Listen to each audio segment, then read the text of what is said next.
Adam Schefter, who's on the phone. Adam was the guy who broke the initial story that Brady was going to walk away from football. Adam, what is it that changed during this 2-month period? Well, Reese, we've been through this dance before, I guess, and we had this conversation a couple months back, and it's been 40 days since Tom Brady retired. And I think as he stepped back and reflected in his statement, he did not feel like the time was right now. And he certainly seemed to thank his family, which I think would help him along in this process and help usher him to this decision. He never stopped loving football. He never thought that he could stop playing football. But the fact of the matter is he was ready to walk away until he wasn't. And I think he stepped back and saw what would be ahead and decided in this particular situation that he wanted to continue playing. And we heard the Tampa Bay Buccaneers say at the Combine last week that they were going to leave the light on for Tom Brady. Leave the light on. Well, it's a good thing they left the lights on. Tom Brady found his way back in, and he'll be back with the Buccaneers this season. It's more about Brady, the compelling storyline of his personality and his accomplishment.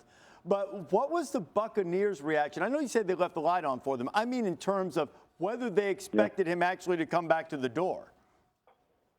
Well, I don't think they expected it, but I think obviously they're quite pleased about it.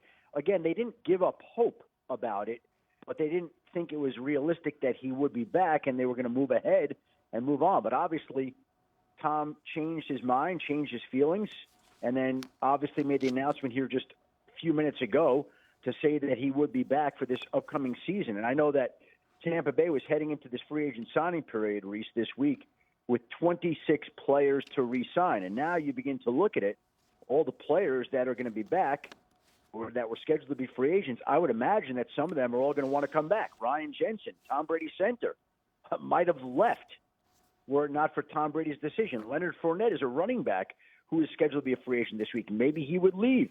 Chris Godwin got the franchise tag. O.J. Howard's a tight end. And so you've got a bunch of players in Tampa who are scheduled to hit the market this week and could have entered into agreements at noon tomorrow, which I would imagine is one of the reasons that Tom announced his decision tonight, because he doesn't want many of these players that he's played with the last 2 years to leave, and he wanted them to know that he'll be back. Don't go anywhere. And that's his way of saying it here. Don't leave, I'll be back.